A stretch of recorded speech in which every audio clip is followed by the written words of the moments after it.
what is gouache, how does it differ from watercolor, and why do you use acrylic? So that's a whole, I mean, I could talk for hours, but I'll make it short. And gouache and acrylic and watercolor are all water-based. And they can be floated in water, they can be thinned in water, they can be cleaned up in water, and I can haul water around with me without having any problem, you know. So I started as a watercolorist. I think I still am truly in love with watercolor. It's very relaxing for me. If you see me with my sketchbook and just sitting, it's usually watercolor because, I don't know, it's sort of music to my ears. And then I started using, I did my graduate work in oil and found that it was stiffer and didn't dry quick enough. So I changed to acrylic, which tends to dry really quickly, especially in Arizona or Utah or some of those drier areas. But I love it because then I can go in and draw. And during my graduate career, I really learned how to draw. And I'm still in love with drawing. And it's just sort of wrapping a line around a form, and it's magic. So I paint, I draw, I paint, I draw, and it's all layered. So some things are some of the drawing is covered up, some lays on top, and I just choose to leave the lines that really are important. And so then gouache. So gouache came later on, and gouache is more related to oil because it's, again, it's a little stiffer in its essence. And, but you can make it diluted, watercolor it with water. And I use it in layers. So it's a very, very slow medium. And I'm a fast painter, and gouache slows me down. So over the years, I have these 3 mediums that I use, and I go to a site, and I've got all my materials in the back of my truck. I have a traveling studio, so I can paint anytime. But when I get to that site, I sort of walk around and I think, where do I want to paint, and what medium do I want to use? And then I pack my backpack and go and paint in the field. So I have paper. I usually have panel. You'll see this is panel that and it's sort of pressed board, and it's gessoed. And then I have paper, and sometimes I'll use a paper that has a color to it. Like this one of Smith Rock is a CanSon paper, which is a tinted paper. And then it's really exciting to incorporate that paper color into the form. So it's a challenge. So I'm going to sort of end there, and I would love questions. Anybody? No? When you draw over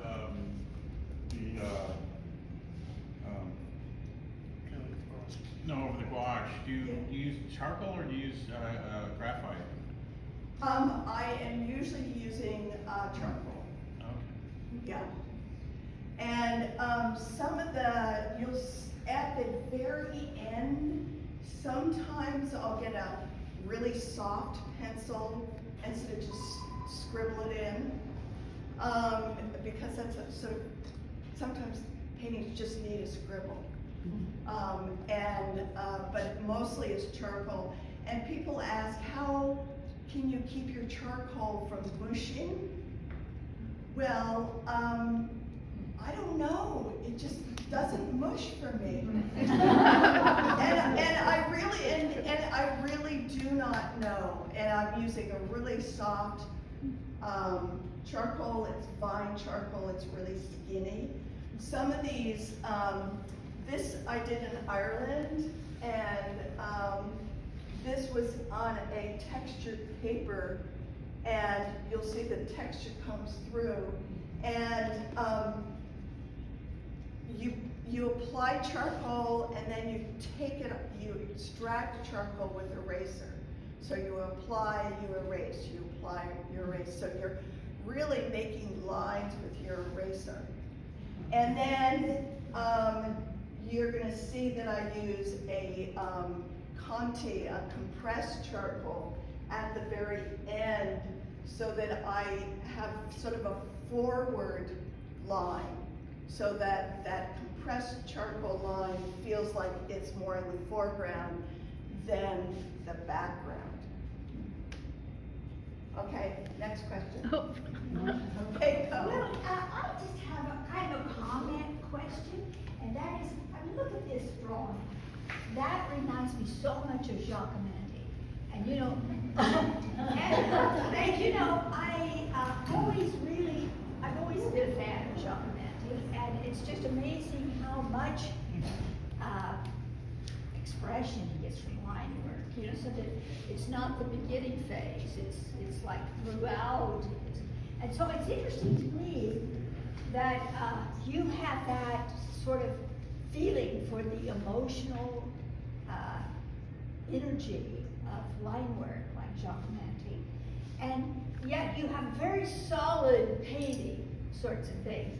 It would seem like it could be easy for a person to just like, I'm going with line because I've just really got it. And yet I think you do not rely, you have this thing with line, very Jacques Mandy-like, but you don't rely on line. Like a lot of your work is, you know, very, very painterly. Have you thought about this? I mean, because I know you've gone through that, where line is so energetic for you. So have you given thought to that unconsciously, or is it just like the way it happened? Because I know you've very much not reliant on line. Right. But line seems to be your language. Line and volume is my language. And good point. I mean, the thing is that Nelson Sangren, we're going back in years and we're going to the Med Tour. He said to me one time, and I've said this to my daughter Mackenzie back there. If it's pretty, wipe it out. So that has stuck with me. That has stuck with me over the years, because if you are saving one area of your painting, you are relying just on that little moment. Whereas, you know, what you're doing is you're telling a long story in a painting, and it gets very narrow if you're relying on line or prettiness, or you're going to see that some of my paintings have a red background. I could be doing all of my paintings with that, but then, you know, it becomes, it doesn't say anything about the moment. It doesn't say anything about how I choose or how I'm feeling. I'm not feeling red today.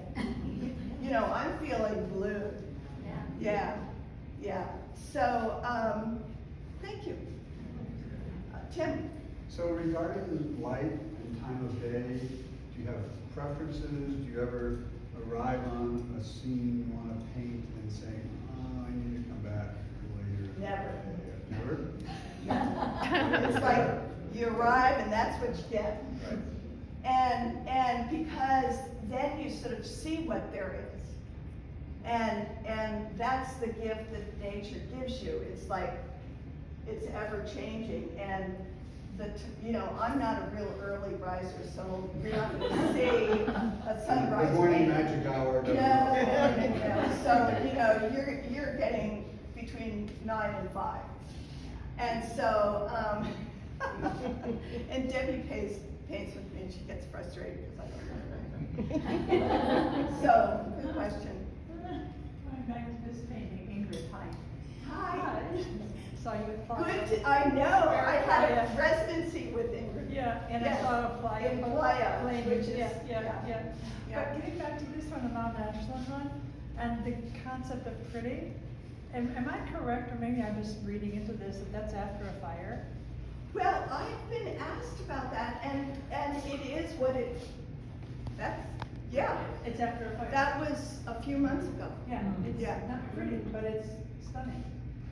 So, the thing is that it's, yeah, I mean, unfortunately, you can get some interesting prettiness out of it. That's, yeah, it's Yeah. amazing. Yeah, yeah.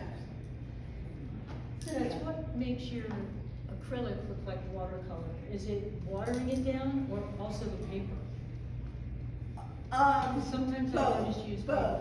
paper. So this is acrylic, and it's not gouache.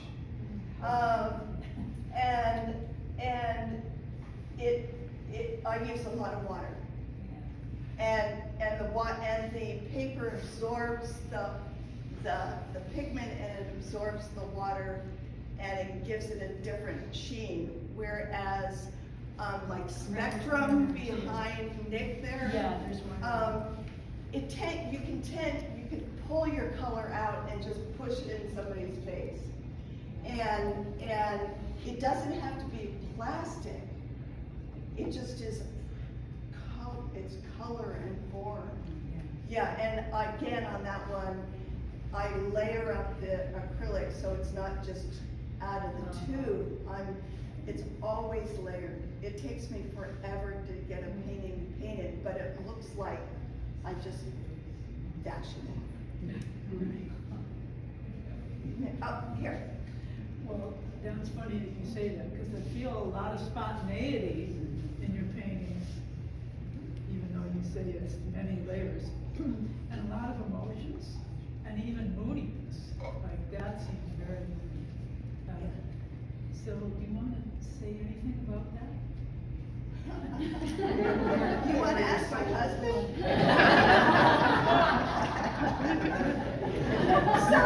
So here, I am a true Gemini. I have good days and bad days.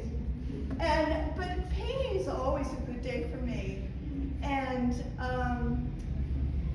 I can do moody and I can do happy, but I sort of just paint, and then it just comes out as, this is one of my favorite spots. This is around Diamond, Oregon. And Debbie Summer's standing right behind you. She and I go there quite a bit and paint. And it's in my circuit of places that I like. Where is it in Oregon? It's near French Glen. It's called Diamond. Far away, overnight trip at least. Yeah, it's high desert. It's beautiful. Yeah, yeah. So, Mary's question. Well, I love that you said when you show up, you walk around and you kind of get this right on you, and I sometimes think a place kind of speaks to you, maybe it's your mood, and then you choose your medium. And some of these look like they would take forever for like, because they're complicated, some of them are very fresh. Do you ever take them back to your studio and revisit? Like, because that's a whole new day, a whole new light. So I usually, when I first started painting, I made a rule that I would not take a photograph, and I would do the painting there, and that was it. And then I realized that I could take the painting back and I could make it a much better painting. So, nowadays, I'll do, I'll finish paintings on site mostly, but then I do take them back. I love my studio now. Before, my studio sort of was a deposit for my paints. And now, I'm using it more to, really just make my paintings better. Your own And I studio. just, and I hang the painting up and I walk by it, I walk in, it's in the house, and, I sort of get to know it, and then I'll just go, oh, that's what I need, because there is always something, and then it just is like, bugs me. Yeah. And I have ruined a lot of paintings with just jumping on it, so now I'm living with them more. Just a quick comment on that. As a poet, speaking as a poet, you are revising. Yes, You are seeing again. yeah. That's fun. Yeah. Any other questions? Nick? One more. You say you're a fast painter. I was hoping you would speak to how important just bringing energy to your painting when you're out in the field is to you, and how you approach that. You're a very energetic person, so I would imagine that that's a big deal. It is for me. And that's why I really like painting too, because painting slows me down. I mean, you have to set up, figure out where you're gonna paint, and then you do I do a sketch on the, I sort of draw crosshairs on my canvas or paper right from the beginning, and I sort of see how things lay on the paper, and I sort of analyze, and then I go and I put my palette, I put out my colors. I always use fresh colors, and then I start painting, and so I do the first round, and then my palette gets really awful and muddy, and I'm sort of a clean freak with my palette, so I clean my palette and refresh my color. I don't take all the colors off, but I refresh, and I have a good new mixing area that's nice and clean. So I always I love mixing paint, and I don't put green on my palette. I always mix my greens, so we live in a green state here, and there's a lot of color mixing going on, because there's warm greens and cool greens, and this green and that green, and that's what's fun. So again, that slows me down, sort of figuring out what is that color, and what is the relationship with the color over, and then and because otherwise, I would love to go for a walk, but it's just like through the forest, it's just really, I don't look as much. And that's what I love about painting, is that I stand and I look, and it's 5 hours of looking and standing, and yeah, standing for 5 hours, it's good. So.